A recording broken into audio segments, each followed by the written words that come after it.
Lord, सबको जय मसीह की। प्रभु का लाखों लाख धन्यवाद हो कि मुझे ऐसा मौका मिला कि मैं फिर से आप लोगों के साथ जुड़ पाई हूँ। परमेश्वर पिता का यह अनुग्रह और इन आंटी की ओर से ये बुलाहट मेरे लिए बहुत ही महत्वपूर्ण भी है और बहुत ही मैं धन्यवादित हूँ कि ऐसा परमेश्वर हम में से सबको बढ़ाना चाहते हैं। तो ईश्वर पिता को इस बातों के लिए महिमा मिले और यहाँ जितने भी जुड़े हैं परमेश्वर की अगुवाई में सब ऐसे ही बढ़ते चले जाए। आइए हम वचन में जाने से पहले छोटी सी दुआ करें और सिस्टर को बहुत धन्यवाद जो इतने सुंदर आराधना को उसने किया और परमेश्वर की विधि को उन्होंने तैयार किया। ईश्वर पिता आपको बहुत आयत की आशीष दे सिस्टर। आइए हम छोटी सी दुआ करें। धन्यवाद धन्यवाद धन्यवाद मेरे महान जीवित परमेश्वर, मैं आपका धन्यवाद करती हूँ पिता इस घड़ी के लिए। पिता हम सब परिवार पिता परमेश्वर छोटे झुंड में एकत्रित हुए हैं खुदावन आपकी हुजूरी में पिता परमेश्वर। हम सब पाए जाते हैं पिता, आपके वचन को सुनना चाहते हैं प्रभु जी और अपनी हृदय रूपी पटिया में पिता ग्रहण करना चाहते हैं पिता। हम में से हर एक से बोलिए, बातचीत करिए, हर एक की परिस्थितियों को मेरे महान राजा पलट के रख दीजिए खुदावन, उलट पुलट कर दीजिए परमेश्वर। हालेलुया। ताकि जो भी जिस भी परिस्थितियों में पाए जाते हैं, चाहे वो बीमारी हो, चाहे वो आर्थिक तंगी हो पिता राजा, हालेलुया, आपके वचन के अनुसार पिता उनके जीवन में या पिता परमेश्वर आज का दिन कार्य करने पाए पिता। सारी बातों के लिए आपको महिमा देते हैं। इस घड़ी को आपके दयालु हाथ में सौंपते हैं। सबों के संग हो लीजिए प्रभु यीशु के नाम में मैं ये दुआ मांगती हूँ, सुनिए स्वराज में कबूल कीजिए। आमीन। Praise the Lord. सबों को फिर से आज का वचन है। वचन में जाने से पहले हम सबको ही जानना चाहेंगे कि परमेश्वर के पुकार को हम कैसे अपने जीवन में पहचान सकते हैं, कैसे जान सकते हैं कि परमेश्वर हमें पुकारते हैं, कैसे हम उस बात को जान पाएंगे। तो आज का वचन मुझे मिला पहला सामुएल 3 अध्याय उसका 1 से 21 पद। हम लोग पढ़ते जाएंगे, समझते जाएंगे, समय कम है। पहले पद में लिखता है, पहला अध्याय पहले 3 अध्याय का पहला पद में लिखता है, वह बालक शामुएल एली के सामने यहोवा की सेवा टहल करता था। वह बालक शामुएल, यहाँ शामुएल और एली 2 कैरेक्टर है और उसके संदिग्ध में तीसरा कैरेक्टर यहोवा है। यहोवा जिसकी सेवा ये एली करता था। एली पहले के समय में बहुत पुराना अभिषेक दास प्रभु का सेवक जो शामुएल को हर बात सिखाता था। ठीक है, उन दिनों में यहोवा का वचन दुर्लभ था और दर्शन कम मिलता था। पहले पद में हम देखने पाते हैं कि शामुएल क्या था, एक बालक था और वह यहोवा की सेवा करता था, सेवा टहल करता था। और उस समय क्या था कि बहुत सारी पाप और बहुत सारी घृणा की बातें होने के कारण, विरोध होने के कारण परमेश्वर किसी से बात नहीं करता था। यानी कि वो वचन, परमेश्वर का वचन जिस प्रकार आज हमें मिल पाता है वैसा पहले नहीं होता था।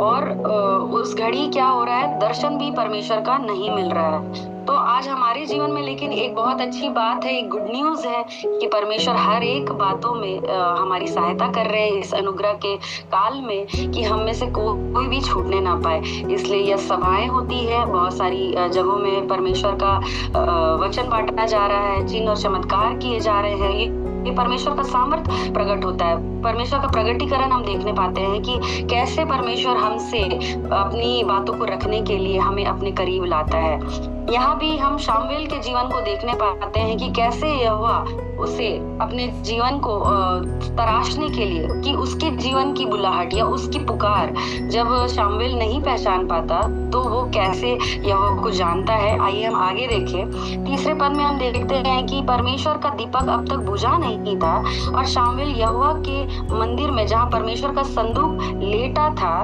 तब यहोवा ने शामुएल को पुकारा। यहाँ शामुएल को हम अगर देखें तो देखने पाते हैं कि शामुएल को 3 ही बार यहोवा ने पुकारा, लेकिन अगर हम ध्यान से पढ़ेंगे तो शामुएल को यहोवा ने 4 बार पुकारा। पहली पुकार तो उसने 3 अध्याय के 4 पद में की और शामुएल क्या हुआ, पहचान ना सका। और वो उस ना पहचानने के कारण वो किसके पास जा रहा है, एली के पास जा रहा है, पूछने के लिए कि क्या ये तुम्हारी आवाज थी, क्योंकि वो एली के अंडर में काम करता था, यानी कि वो किसी दास के अंडर में था और सब कुछ सीख रहा था। परमेश्वर यहोवा की सेवा करना वो सीख रहा था। दूसरा पुकार हम देखने पाते हैं तीसरा अध्याय का 6 पद में। तब यहोवा ने फिर पुकार के कहा, हे शामुएल, हे शामुएल। उठकर एली के पास गया और कहा, क्या आज्ञा तूने तो मुझे पुकारा है। उसने कहा, हे मेरे बेटे, मैंने नहीं पुकारा, फिर जा और लेटे रहे। सोचिए, रात का समय है, बार बार यहोवा परमेश्वर क्या कर रहे हैं, शामुएल की बुलाहट को, शामुएल को पुकार रहे हैं, उसके नाम को ले रहे हैं। और बेचारा शामुएल क्या हो रहा है, क्योंकि वो बालक है परमेश्वर में, यानी आत्मा में जब वो बालक है, वो यहोवा को नहीं समझ पा रहा है कि वो आवाज किसकी है, तो वो बार बार किसके पास जा रहा है मेरे प्रियो, वो दास के पास जा रहा है, परमेश्वर का अभिषिक्त दास के पास जा रहा है। हम फिर तीसरी बार भी देखते हैं कि तीसरे अध्याय का 8वें पद में भी हम देख रहे हैं कि फिर तीसरी बार यहोवा ने शामुएल को पुकारा। वह उठ के फिर एली के पास गया। क्या आज्ञा, तूने तो मुझे पुकारा है। तब एली समझ गया। यहाँ पे हम देखने पाते हैं कि एली समझ गया, शामुएल नहीं समझ पा रहा। शामुएल जबकि वहां पे यहोवा के मंदिर में बैठता था, आराधना करता था, वचन का प्रचार को सुनता था, एली के द्वारा कैसी उपासना यहोवा की करनी है, सब कुछ वो देखने के बावजूद यहोवा की पुकार को नहीं जान पा रहा है। आज मेरा पहला टॉपिक वही है, परमेश्वर की पुकार को हम कैसे पहचाने। आज हमारे जीवन में भी यही ठीक ऐसी ही शामुएल की नाई परमेश्वर हमें पुकारता है, लेकिन हम हमेशा सोचते हैं कि परमेश्वर हमसे बात नहीं करता, परमेश्वर हमें छोड़ दिया, इस बड़े से संसार में हम अकेले हैं जो दुख उठा रहे हैं। लेकिन ऐसा नहीं है मेरे प्रियो। शामुएल को देखिए, उसने 3 बार पुकारा, वो भी कब, रात के बेले में, जब सब कोई सो जाता है। और उस घड़ी प्रभु यीशु परमेश्वर चाह रहे हैं कि वहां पे शामुएल उससे बात करे, उसकी पुकार को वो जाने की वो परमेश्वर जीवित खुदा उसे क्या कर रहा है, बुला रहा है। शामुएल का जीवन अगर हम देखेंगे, वो बालकपन में है अभी, क्योंकि वो आत्मा में बालक है। वो बालकपन ऐसी तो वो छोटा है ही, पर वो समझदारी में भी, आत्मिक समझदारी में भी वो छोटा पाया जा रहा है। हम 10वें पद में जब हम देखेंगे, तब यहोवा आ खड़ा हुआ और पहले के समान पुकारा, शामुएल, शामुएल, शामुएल। अब क्योंकि एली बता चुका है कि ये यहोवा है, जब ऐसी आवाज आए तो तू क्या करना, फट से बोलना कि तेरा दास क्या कर रहा है, सुन रहा है। यहाँ बहुत अच्छा एक साठगांठ को हम देखने पाते हैं कि जब हम परमेश्वर के दास के अधीनता में पाए जाते हैं, तो हम परमेश्वर की पुकार को जान पाते हैं, पहचान पाते हैं कि परमेश्वर हमें कैसे बुलाता है। जब हम आत्मा में बालक होते हैं मेरे प्रियो, तो हमें जानना समझना सचमुच बहुत कठिन हो जाता है, क्योंकि हम आत्मिक तौर पे नए रहते हैं, आत्मिक तौर पे हमारा जीवन नया रहता है। हम नहीं पहचान पाते कि कौन सा आत्मा हमारे लिए सही है और कौन सा आत्मा हमारे लिए गलत है। ठीक उसी प्रकार उसके भवन में होते हुए भी शामुएल नहीं जान पा रहा है कि ये आवाज किसकी है। वो सिर्फ और सिर्फ अपने दास की आवाज को अपने अगुए के आवाज को वो जान पा रहा है, यहोवा के दास की आवाज को वो जान पाता है, जो कि वो एली था। लेकिन शामुएल को यहाँ बुलाने का मकसद क्या था? शामुएल को परमेश्वर इसलिए बुला रहे हैं, उसे एक बहुत बड़ा काम सौंपा जा रहा है मेरे प्रियो, और ये काम कोई साधारण व्यक्ति नहीं कर पाएगा। लेकिन यहाँ पे शामुएल, क्योंकि परमेश्वर का चुना हुआ अभिषिक्त होने वाला था, उसे ये काम यहोवा सौंप ही रहा था, क्योंकि उसकी परख यहीं से दिखती कि आगे चल के वो क्या कार्य कर सकता है। हम 13वें पद में देखेंगे, क्योंकि मैंने तो उसको यह कहकर जता चुका हूँ कि मैं उस अधर्म के कारण जिसे वह जानता है सदा के लिए उसके घर का न्याय करूंगा, क्योंकि उसके पुत्र अब शापित हुए हैं। यहाँ पे बात हो रहा है एली के घराने का। परमेश्वर हमें जब बुलाता है तो हमें कुछ ना कुछ कार्य को मेरे प्रियो सौंपने के लिए बुलाता है। वो बार बार हमें पुकारता है और हम उसकी पुकार को नहीं समझ पाते हैं। शामुएल को ऐसे कार्य के लिए परमेश्वर बुला रहे हैं जिसे करना नामुमकिन है। सोचिए, थोड़ा सोच के देखिए, जिस मंदिर में जिस अगुए के साथ शामुएल बड़ा हो रहा है, उसी के विरोध में परमेश्वर उसे पुकार रहा है मेरे प्रियो। यहाँ वो कहता है कि एली का अधर्म मैं जानता हूँ, क्योंकि उसके बेटे श्रापित है। जब हम दूसरे अध्याय में देखेंगे 22 पद में लिखता है, एली तो अति बूढ़ा हो गया था और उसने सुना कि उसके पुत्र सारे इजराइल से कैसा कैसा व्यवहार करते हैं, वरन मेल मिलाप तंबू के द्वार पर सेवा करने वाली स्त्रियों के संग कुकर्म करते हैं। हालेलुया। देखिए, यहाँ पे कोई भी बातें यहोवा की ओर से छिपी नहीं गई है। चाहे वो कितना भी बड़ा अगुआ क्यों ना हो, उसका बेटा का हर एक गलती, हर एक पाप परमेश्वर की उपस्थिति में उभरता हुआ नजर आ रहा है। और वो किस पे प्रकट कर रहा है? वो बालक शामुएल पे प्रकट कर रहा है कि आज मैं तुम्हें चुन रहा हूँ। किस कार्य के लिए? उसी एली के विरोध में तुम्हें मैं खड़ा कर रहा हूँ, क्योंकि उसने मेरे विरोध पाप किया है। क्योंकि उसके बेटे क्या कर रहे हैं? जहाँ जो लोग सेवा कर रहे थे, वो उस स्त्रियों के साथ वो उसके बेटे क्या कर रहे थे? कुकर्म कर रहे थे। देखिए, आज हमारे जीवन में जब हम किसी कलिया की संस्था में जुड़ते हैं, किसी अगुए के अंडर में रहते हैं, तो हमें ये जानना बेहद जरूरी है कि वो अगुआ हमारा कैसा है, और वो अगुआ के अधीनता में रहना भी हमारा कर्तव्य है। ये बात को भी परमेश्वर जानते थे। एली के अंडर में कौन बड़ा हो रहा था? शामुएल बड़ा हो रहा था, और वो जानता था कि एली अच्छा व्यक्ति है, एली अच्छा दास है मेरा। लेकिन उसके बेटे क्या कर गए? पाप कर गए। तो उसके विरोध में अब क्या करना है? शामुएल को बोलना है, एली के विरोध में उसको जाना है, वो अगुए के विरोध में जाना है, जिसके साथ वो क्या कर रहा है? मंदिर में यहोवा की सेवा कर रहा है। ये बहुत डिफिकल्ट बात है। ये आज हमारे जीवन में ऐसा होगा तो मैं समझती हूँ कि कोई नहीं बोल पाएगा, क्योंकि सो कॉल्ड सबके में शब्दों को, हमारे वचनों को, कि क्या हम उसके साथ, उसकी पुकार के साथ, दृढ़ता के साथ उसके काम को करने के लिए सक्षम हो रहे हैं या नहीं, या हम अपने पैर को पीछे घसीट लेते हैं। मेरे प्रियो, ये बहुत सत्य है।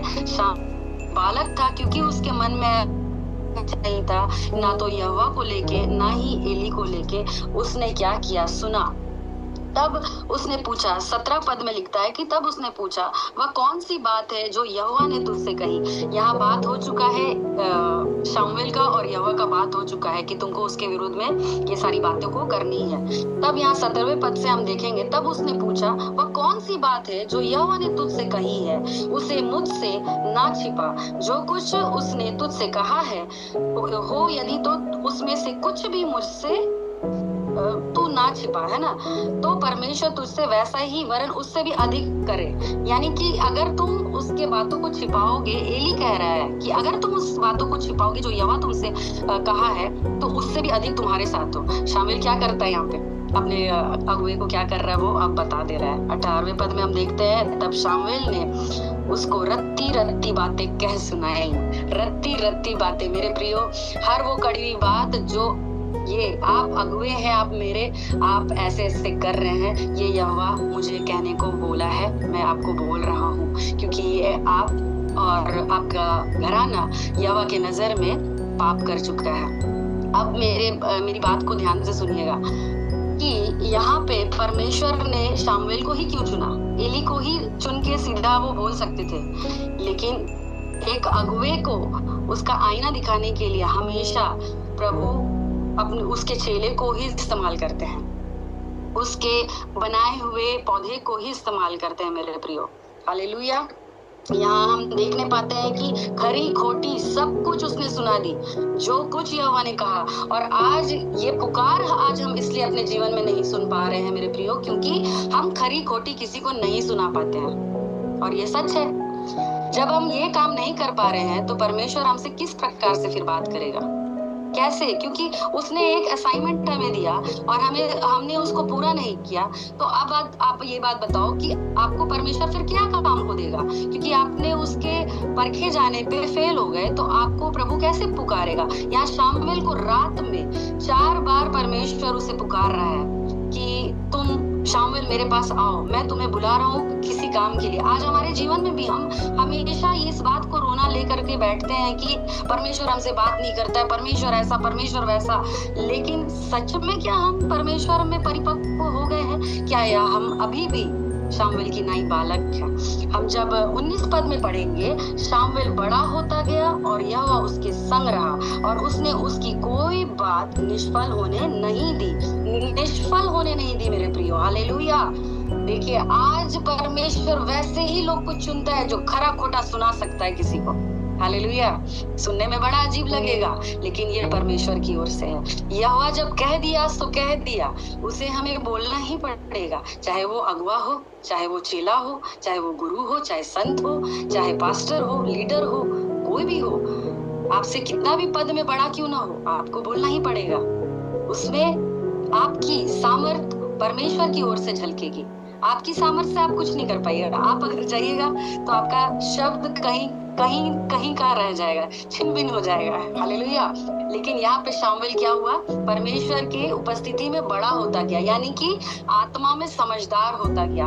अब मैं यहाँ आपके सामने 5 पॉइंट को रखूंगी जो समझने के लिए बहुत आसान हो जाएगा इस पुकार की बात को लेकर कि परमेश्वर हमें पुकारता है या नहीं। जब हम दास के अधीनता में रहते हैं, दास चाहे जैसा भी रहे, परमेश्वर का दास चाहे जैसा भी रहे, लेकिन जब हम परमेश्वर के बताए हुए मार्ग पे चल रहे हैं और उसके दास के अधीनता में जब हम रहते हैं, तो वही चेला को परमेश्वर इस्तेमाल करता है। हालेलुया।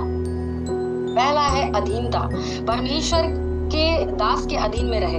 दास का लेखा जोखा परमेश्वर खुद लेंगे, हमें लेने की आवश्यकता नहीं है। यूहन्ना 10:14 में कहता है, मेरी ये भेड़ें मुझे जानती है और मैं उसे जानता हूँ। तो हमें वैसा भेड़ बनना है जिसे परमेश्वर जानता है। परमेश्वर की जब हम पुकार को सुनते हैं और उसके बताए मार्ग पे जब हम चलते हैं, वही दास, चाहे वो दास जैसा भी हो, एली जैसा ही क्यों ना हो, उसका घराना जैसा ही क्यों ना हो, लेकिन अगर हम दास की अधीनता में चलते हैं तो वही अगुए को समझाने के लिए, उसे सही मार्ग दिखाने के लिए वही चेला का परमेश्वर इस्तेमाल करता है। हालेलुया।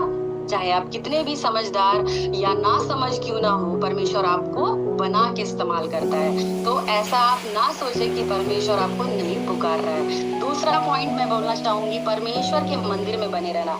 जब हम परमेश्वर का मंदिर शामिल भी था, लेकिन यहाँ पे क्या हो रहा है? परमेश्वर के मंदिर में वो बालक है, वो तो जान ही नहीं पा रहा परमेश्वर उसको पुकार रहा है। उसे तो कौन बता रहा? दास बता रहा है। तो सबसे अच्छा पॉइंट ये है यहाँ पे शामुएल के लिए कि ये एली जो है, अगुआ जो है उसका, वो बहुत ही साफ दिल का है, समझ लीजिए, क्योंकि उसने अपने अंदर कपट नहीं रखा।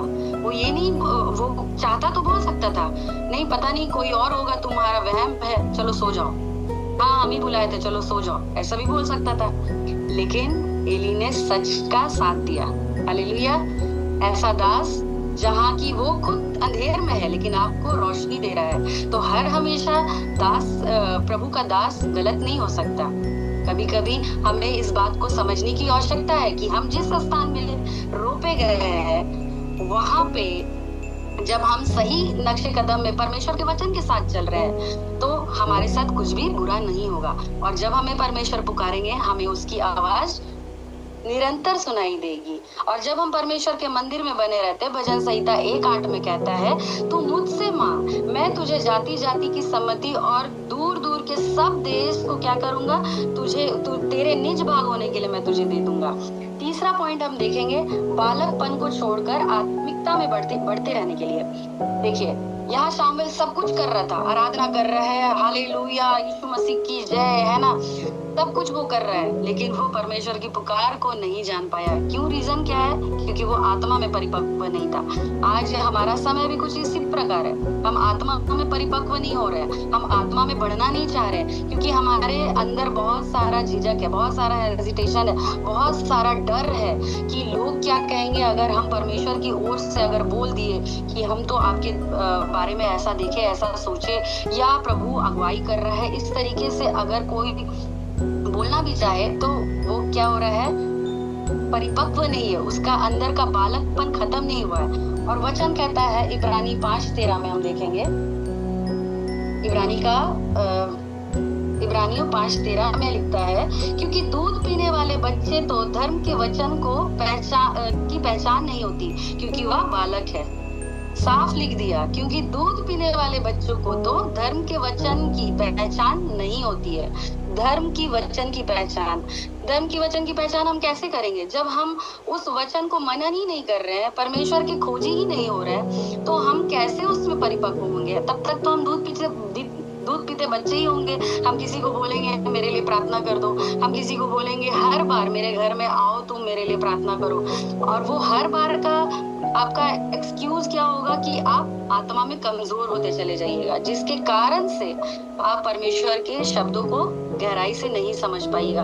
हम आज कलीसिया में बहुत एकदम बोलते ना कि जैसे गए एकदम हमसे बड़ा धर्मी और कोई नहीं है, पूरा एकदम व्हाइट चोला पहन करके चले जाते हैं और क्या करते हैं, हालेलुया हालेलुया, प्रभु यीशु की स्तुति हो, महिमा हो, प्रशंसा हो। लेकिन बात आती है जब अपने जीवन को संवारने की, चलाने की, वहां पे हम क्या हो जाते हैं, चूक जाते हैं, क्योंकि हमें पता ही नहीं है परमेश्वर हमसे बात कर रहा है, परमेश्वर की शब्द ऐसी ही है, हम नहीं जान पाते क्योंकि हम परिपक्व होना नहीं चाह रहे हैं। हमें इसमें आगे बढ़ने को कह रहा है प्रभु, क्योंकि शामुएल का जीवन हमें दर्शा रहा है। पहले पद में हम जैसे कि देखे कि वो बालक था, 19वें पद में हम जब देख रहे हैं तो वो क्या हो रहा है, बड़ा होते जा रहा है, यानी परिपक्व होते जा रहा है, यानी वो समझदार हो रहा है आत्मा में जब हम बड़े होते चले जाते हैं तो परमेश्वर के हर एक बात को हम समझ पाते हैं, सिर्फ उनके शब्दों को नहीं समझ पाते, उसके हर एक वचन के अंदर का प्रकाशन हमें मिलते चला जाता है, और जिसके साथ हम अपने जीवन को बखूबी इस संसार में बिता सकते हैं। यहाँ पे हम देखने पाएंगे चौथा पद, दर्शन और संदेश को परमेश्वर जैसा आपको दिखाया वो चाहता है कि वैसे ही आप दूसरे को क्या कर दो, बांट दो, सौंप दो। नहीं चाहता उसमें आप घोल मिला करके कुछ अच्छा से बटर और मक्खन घी सब लगा करके आप बताओ कि अरे जानते हैं आपके बारे में ना प्रभु ऐसा बोला। आप ऐसा नहीं कर सकते, आप यहाँ पे चूक जाइएगा मेरे प्रियो। यही आपकी परख की उस घड़ी वो दिखाता है जब आप परमेश्वर के प्रेम में बढ़ना चाहते हैं। यहाँ अगर आप इस तरीके के गलतियों को करेंगे तो वहां पे आप परमेश्वर की पुकार को अनसुना कर रहे हैं और परमेश्वर से आप दूर होते चले जाइएगा। आत्मा आपसे बात करना बंद कर देगा, और हमें इस संसार में रहने के लिए आत्मा का हमेशा काउंटर होना जरूरी है।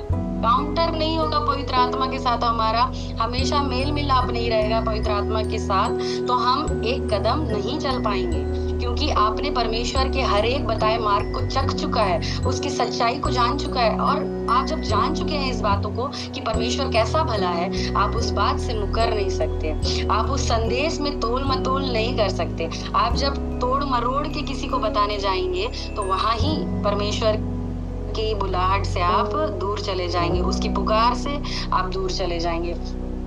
हगे 2:23 में कहता है कि मैं तुझे अपने हाथों की अंगूठी बनाऊंगा। वो हाथों की अंगूठी हम तब बन पाएंगे जब हम दृढ़ संकल्प अपने अंदर रखेंगे कि जो परमेश्वर हमें कार्य देगा हम उसे करते चले जाएं। हम उसमें किसी बात का संदेह ना करें कि अगला हमारे लिए क्या सोचेगा क्या नहीं सोचेगा। मेरे प्रियो, आज आत्मा में बहुत से लोग, ज्ञान सबके पास है, बोलना नहीं चाहता कि वो बुरे बनेंगे। इस बात की नहीं कि जब वो बालक ही था परमेश्वर तैयार कर रहा है, बालक ही है लेकिन परमेश्वर हमें तैयार कर रहा है, और वो तैयारी हमारी बुलाहट को, हमारे उद्धार को प्रकट करता है। वो प्रकटीकरण दूसरों के लिए होता है ताकि हम किसी और के लिए ज्योति का कारण बन सके। जब मंदिर का हम 3 पद में देखते हैं कि परमेश्वर का दीपक बुझने को ही था, बुझा नहीं था, बुझने को ही था, तब परमेश्वर ने पुकार मारी। आज संसार बुझने को ही है, तभी सबके द्वार पे जा जा के परमेश्वर पुकार अपनी ओर से दे रहा है, सबों के लिए, सबों के जीवन में खटखटा रहा है दरवाजा कि मेरे लिए दरवाजा खोल तो मैं अंदर आऊं और तुम्हारे साथ क्या करूं, भोजन करूं। आज लेकिन किसी के पास समय नहीं है परमेश्वर के निकट बैठने के लिए, किसी के पास समय नहीं है परमेश्वर की वो कड़वी बात को किसी और को कड़वे रूप से बताने के लिए, क्योंकि डर है अंदर। मेरे प्रियो, मैं एक बात को बोलना चाहूंगी, जब तक आप अपने जीवन से डर नहीं हटाइएगा ये संसार आपको आगे बढ़ने नहीं देगा। चाहे वो आत्मिक हो, चाहे वो शारीरिक हो, चाहे वो मानसिक हो, चाहे आपकी आर्थिक क्रिया हो, उसमें आप कभी नहीं बढ़ पाइएगा। आपको अपने अंदर का डर को हटाना पड़ेगा। चाहे आपको परमेश्वर कहाँ भी इस्तेमाल करना चाहे, कहीं भी, छोटे स्थान पे चाहे बड़े पैमाने पे, लेकिन आपको निडर होकर परमेश्वर के कार्य को करते चले जाना है, क्योंकि बुझने पर ही था। परमेश्वर कह रहा है कि हमें आवाज दे रहा था, किसे आवाज दे रहा था? शामुएल को। आज संसार का भी दीप बुझने पे ही है मेरे प्रियो, और परमेश्वर ऐसे ही लोगों को ढूंढ रहा है कि कब वो लोग उसके लिए आवाज बने। परमेश्वर अपनी आवाज को बुलंद हमसे करता है, हमारे अंदर की आत्मा से करता है। और जब हम उसके आत्मा के चलाए नहीं चलते हैं, आज हम में से हर एक जन बोलेंगे कि हम पवित्र आत्मा के द्वारा चलाए चलते हैं, लेकिन जब आता है बात प्रगटीकरण का, परमेश्वर के प्रेम को जताने का, तब हम पीछे मुड़ते हैं मेरे प्रियो। ये बहुत दुखद बात है। बहुत से दास ऐसे हैं जो बहुत अभिषिक्त है, बहुत से चेले भी हैं जो बहुत जानकार हैं, लेकिन वे सच्चाई को सामने नहीं लाना चाहते। इसलिए क्योंकि उसके भेड़े कम हो जाएंगे, उसके लोग कम हो जाएंगे। लेकिन आज हमें परमेश्वर का वचन ये कहता है कि तुम ऐसे उसकी नाई मत बनना, तुम उस एलडी की नाई मत बनना, उस घराने की नाई तुम शामिल मत बनना। आज हम में से हर एक को वचन यही सिखा रहा है कि तुम लोग ऐसे मत बनना, मैं तुम्हें दृढ़ करूंगा, मैं तुम्हारे संग रहूंगा। 19 पद में कहता है, शामिल बड़ा होता गया और यहोवा उसके संग रहा और उसने उसकी कोई भी बात निष्फल होने नहीं दी। मतलब कभी वो गिरा नहीं, कभी वो डगमगाया नहीं। हालेलुया। जब परमेश्वर हमारे संग है, परमेश्वर हमारी ओर है, तो हमारा विरोधी कौन हो सकता है? कोई भी नहीं हो सकता है। हालेलुया। फिर हमें डर किस बात की? किस बात को बोलने के लिए हमें झिझकना नहीं है, हमें डरना नहीं है कि इस बात का क्या परिणाम होगा। परिणाम निष्फल देने का कार्य परमेश्वर का है। हमारा काम, जिससे परमेश्वर ने, जैसे चौथे पॉइंट में मैंने कहा, संदेश और दर्शन, जैसे आपको परमेश्वर दिखाता है, देता है, बोलता है, वैसे ही आपको प्रेजेंट करना है। वो जरूरी है ताकि आप उसके और अधिक गहराई के प्रेम में बढ़ते चले जाओ। पांचवा, सबसे मोस्ट इम्पोर्टेंट, आज्ञाकारिता। परमेश्वर के प्रति आज्ञाकारी रहना। यानी कि आप जब कमिटमेंट बांधते हैं परमेश्वर के साथ कि मैं परमेश्वर आपके संग संग चलूंगा और मैं नया जीवन पा चुका हूँ और मैं आपको कभी नहीं त्यागूंगा, कभी नहीं छोड़ूंगा। जब हम सब लोगों के सामने जा करके ये बात बोलते हैं, वो प्रगटीकरण आपके नेचर से दिखना चाहिए मेरे प्रियो। आपको बोलने की जरूरत नहीं पड़नी चाहिए कि आप परमेश्वर के लिए काम कर रहे हैं। एक बात मैं कहना चाहूंगी, परमेश्वर की सेवा हम नहीं करते, परमेश्वर हमारी सेवा कर रहा है, क्योंकि वो ना तो कभी सोता है और ना कभी ऊँघता है। हालेलुया। वो परमेश्वर, हमारा जीवित खुदा, हमारे लिए ना तो कभी सोता है ना कभी ऊँघता है। हम उसकी सेवा कैसे कर पाएंगे? हम उसकी सेवा नहीं कर पाएंगे। वो तो इस संसार को सेवा दे रहे हैं। हम एक पात्र है, हम एक जरिया है जो लोगों को, बोलते हैं ना, दिए से दिए को जला रहे हैं। बस ये कार्य हम लोग को सौंपा गया है और उसी कार्य को करने के लिए परमेश्वर बोलते हैं कि तुम किसी बात की चिंता मत करो, मैं तुम्हारे संग हूँ और इसका निष्फल मैं तुम्हें दूंगा। मैं तुम्हें कहीं लज्जित होने नहीं दूंगा, क्योंकि परमेश्वर का वचन कहता है, जो उसकी ओर निगाहें गड़ा है उसका मुंह कभी काला नहीं हुआ और वे कभी लज्जित होने नहीं पाए। हालेलुया। उसकी आज्ञाकारिता में बने रहने से हम देखते हैं, भजन संहिता 1 अध्याय उसका 3 पद में लिखता है, वह उस वृक्ष के समान है जो बहती हुई नालियों के किनारे लगाया गया है, वो अपनी ऋतु में फलता है, वो उसके पत्ते कभी नहीं सूखते। हालेलुया। इसलिए जो कुछ भी वह पुरुष करे वो क्या होता है? सफल होता जाता है। हालेलुया। जब हम आज्ञाकारिता में रहते हैं तो हम सफल होते चले जाते हैं। परमेश्वर हमसे बेहद प्यार करता है, सिर्फ हमसे नहीं, उन सारे लोगों से जो आज परमेश्वर को नहीं जान रहे, लेकिन आज हम वो दिया है, आज हम वो शामिल है। मैं कह सकती हूँ आज हम वो शामिल हैं जो हर एक के जीवन में हम एक ज्योति का कारण बन सकते हैं। भले ही परमेश्वर का वचन कड़वा हो, लेकिन सच और हमेशा के लिए अटल रहता है, उसे कोई नहीं गिरा सकता मेरे प्रियो। जब हम परमेश्वर की हाथ को थामते हैं, परमेश्वर हमें कभी डगमगाने नहीं देता मेरे प्रियो, क्योंकि वो जानता है हम निर्बल हैं और वो हमसे सामर्थी है। हमारी निर्बलता में उसका सामर्थ्य झलकता है और हमारा जीवन ही इसीलिए है कि हम उसके सामर्थ्य को लोगों के बीच में प्रकट करने पाए। जब हम इन सारी बातों में अपने जीवन को फुलफिल करते चले जाते हैं, तब हम परमेश्वर के पुकार को परिपक्व होते हुए और अधिक जानने पाते हैं कि परमेश्वर आज इस जीवन से हमसे क्या कहना चाहते हैं, आज इस समय से हमसे क्या कहना चाहते हैं। और हमें से हम लोग यहाँ जितने लोग भी आज जुड़े हैं, हमें से हर एक जन जानते हैं कि परमेश्वर के राज्य में हर एक के लिए एक ना एक बुलाहट है। हर एक जन परमेश्वर के लिए इम्पोर्टेंट है, और लेकिन उसे जानने के लिए हमें अपने दास के प्रति अपनी मंदिर, यहाँ जैसा वर्ड यूज किया है मंदिर, यानी कि अपने चर्च, अपनी कलीसिया के प्रति, अपना जो आत्मिक जीवन है उसे बालकपन से बढ़ोतरी करना है, यानी हमें बढ़ना है उसके प्रति। और जो संदेश हमें परमेश्वर की ओर से मिलता है, जो वचन, जो स्वप्न हमें परमेश्वर की ओर से मिलता है, उसमें बिना कोई मिलावट किए, निष्कपट होकर के हमें बताना है। आज्ञाकारिता में होके परमेश्वर के साथ हमें चलना है मेरे प्रियो, तभी हम परमेश्वर के करीब रह पाते हैं, परमेश्वर के साथ हम चल पाते हैं। बहन ने एक बहुत अच्छी गीत को गाया कि बड़ी गवाही लेकर आऊंगी। बड़ी गवाही तभी बनती है मेरे प्रियो जब हम परमेश्वर के पुकार के आधार पे हम चलते हैं। हालेलुया। और बड़ी गवाही तभी वो फुलफिल हो पाती है हमारे जीवन में जब हम उसके पुकार को जान लेते हैं, परख लेते हैं, उसके प्रेम को चख लेते हैं, उसके हर एक जीवन के सार को। हालेलुया। तब हमें परमेश्वर क्या करता है, बढ़ाता चला जाता है और गवाही पे गवाही का जीवन हमारे अंदर बढ़ता चला जाता है। परमेश्वर आज हमें शामुएल का जीवन से यही दर्शाना चाह रहे हैं कि आज मुझे वैसे ही लोगों की आवश्यकता है। और मैं बहुत अच्छे से जानती हूँ इस ग्रुप को कि यहाँ जितने जुड़े हैं ना, सब परमेश्वर के पुकारे हुए लोग हैं, तभी आप यहाँ पे एकत्रित हुए हैं, क्योंकि आप उसकी बुलाहट को इम्पोर्टेंस देते हैं। चाहे भीड़ कैसा भी हो मेरे प्रियो, छोटा हो झुंड या बड़ा हो, परमेश्वर आपको बुला रहा है, आप उसको इम्पोर्टेंस दे रहे हैं, यही परमेश्वर के लिए बहुत है। और प्रभु शामुएल की तरह आप सबों को इस्तेमाल करना चाहता है। आप उसकी आवाज के पीछे हमेशा निरंतर बढ़ते चले जाइए, उसकी खोजी में रहिए। वचन कहता है मत्ती 6:33 में कि तू निरंतर स्वराज और धर्म की खोज कर तो सारी वस्तुएं तुझे मिल जाएगी। यानी कि हमें और की किसी बात की चिंता करने की आवश्यकता नहीं है। आज हमें चिंता करना है कि परमेश्वर जो हमें पुकार रहा है, हम उस पे कैसे अडिग खड़े रहे। हालेलुया।